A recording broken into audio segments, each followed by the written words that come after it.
A huge welcome to this second video, this special video of IoD99 members for International Women's Day, and I am joined by the awesome Kavita, who's going to tell us a little bit about your business and what motivated you and got you into setting up your own company. So Kavita, over to you.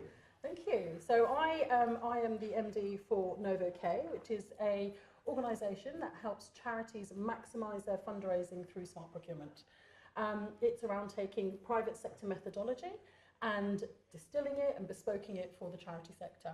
And we specialise in charities, predominantly charities, the odd SME, but mainly large to medium-sized not-for-profit organisations. So sort of helping them think more strategically about their supply chains, procurement practices, Absolutely. to help them get a better deal rather than just going in and taking rate card. Absolutely. Well, it's more, it goes right from the very beginning. It goes from strategy, it goes from governance, it's putting everything in place to ensure that you have the right internal infrastructure and that your procurement strategy aligns with the organisational strategy. So it starts there, and we have a 5-step methodology that takes you all the way through to implementation.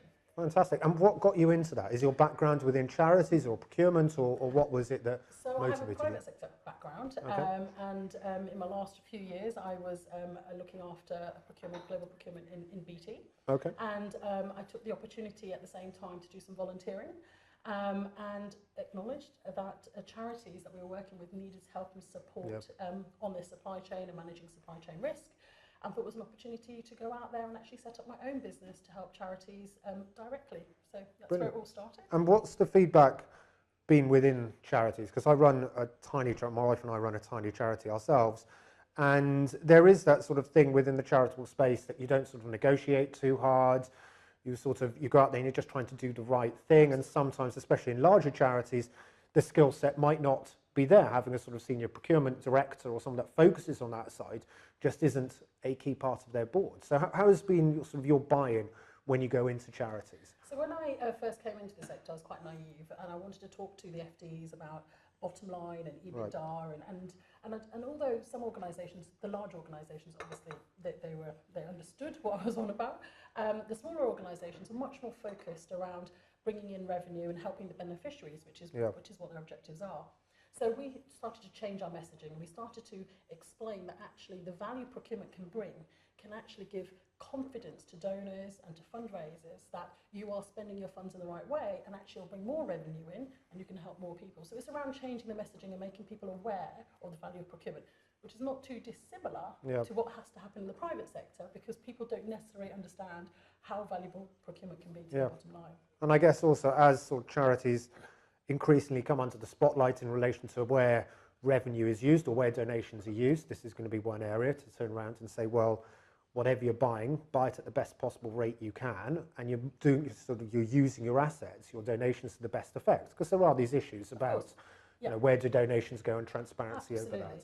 There's much more public scrutiny today than there ever has been. But it's not so much just about getting the cheapest, it's around getting value for money. It's around managing risk in your supply chain. It's knowing all the way down the line what's happening and where those products or services coming from. GDPR is a huge issue for charities at the moment. And it's looking down their supply chain and understanding, is every single party signed up to this, and where is the liability? So it's a really interesting time for charities right now when it comes to procurement. And with coming off topic a bit, but obviously GDPR is a fairly big issue for IoD and IoD's members. What has been the awareness of GDPR within the charitable sector? Is it something that is suddenly on their radar? Because we're only about 2 months away now, something like that? So they have known about it for a while. It's been out there, but obviously now it's coming like a freight train.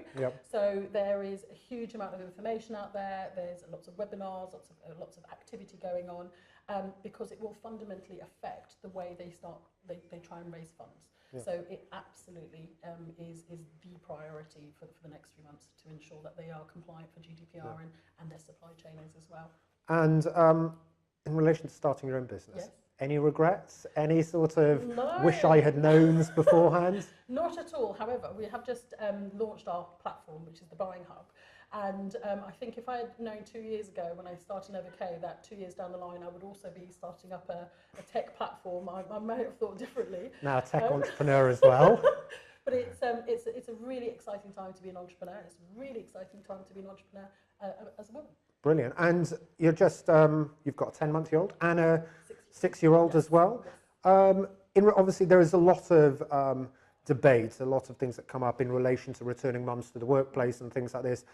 In relation to starting your own business, how have you found that in relation to being a mum as well? And, because being a relatively new dad, and, with my wife and I, we do very much share the childcare and things like this, and it is very much a team effort. And with running my own business and a charity together, it does give you that flexibility, although you do tend to find like you put them to bed and then you're back onto the laptop and doing stuff. So there is that sort of flexibility, but then there's sort of, you're actually working longer hours anyway. Absolutely. But how have you found it? What's your sort of... It's around time, excuse me, it's around time management. It's my husband's very supportive, but it's also having a really supportive team. Yep. and having the infrastructure in place as well, technology infrastructure to allow you to work more flexibly. But fortunately, the charity sector as well is very understanding. Yep. So it's a great sector to work in as a new mum as well. Brilliant, fantastic. And we're asking each 99 we're interviewing, obviously, the importance of trying to encourage more female founders in the UK economy, the impact it has on the UK economy. If you were speaking to a class of young girls or young women who are looking at their career and looking what to do after A-levels or university, and you're talking about setting up your own business, what would your advice be to them? I would say absolutely do it. There's no time. The time is now. There's no better time to do this in terms of our infrastructure, in terms of what's available to you, the resources, the support, the visibility. Go for it and be tenacious. Awesome. And with advocates like yourself out there, I mean, there's a huge amount of inspiration. So, Kavita, thank you so much indeed. I really hope you enjoyed watching.